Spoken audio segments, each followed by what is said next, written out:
జగన్ రెడ్డిలో తనకు ఏదో స్పష్టమైన తేడా కనిపిస్తోందని వెంటనే ట్రీట్మెంట్ చేయించాలని తెలుగుదేశం పార్టీ సీనియర్ నేత ఎమ్మెల్యే సోమిరెడ్డి చంద్రమోహన్ రెడ్డి ఎద్దేవా చేశారు.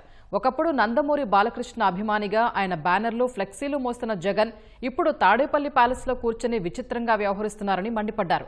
దమ్ముంటే అసెంబ్లీకి రావాలని సవాల్ విసిరారు. అరగంట అసెంబ్లీలో కూర్చోలేని పెద్ద మనిషి ప్రెస్ మీట్లో 2.5 గంటలు కూర్చుంటాడా అని ప్రశ్నించారు.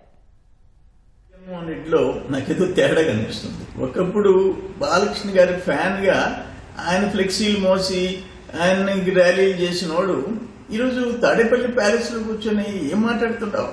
అసెంబ్లీలో బాలకృష్ణ గారి గురించి ఏం కామెంట్ చేస్తావు? దమ్ముంటే అసెంబ్లీకి రావాలా? అసెంబ్లీకి వచ్చి అడుగు పెట్టే గట్స్ లేవు. బాలకృష్ణ గారి గురించి నీ ఇష్టం వచ్చినట్టు మాట్లాడతావు. ఒక పాలిటీషియన్ బహుశా ఇండియాలో ప్రపంచంలో 2.5 hours ప్రెస్ కాన్ఫరెన్స్ పెడతారా? పబ్లిక్ మీటింగ్ లో స్పీచ్ ఇవ్వచ్చు. 2.5 గంట ప్రెస్ కాన్ఫరెన్స్ ప్రశ్న అడ్రస్ చేస్తావా? ఏమన్నా చాదస్తావా? ఏమైంది? ఏదో తేడా ఉంది. దాంట్లో ఏమన్నా ఒక్కటి నిజం ఉందా?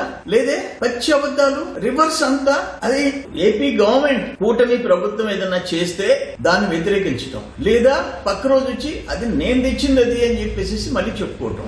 ఇటువంటి పొలిటీషియన్ మేము ఎక్కడ చూడలే. మేము దాదాపు 45 years నుంచి 50 years నుంచి అబ్జర్వ్ చేస్తూనే ఉన్నాం రాజకీయాల గురించి. ఆయనకి ఏదన్నా పరీక్షలు చేయించండి.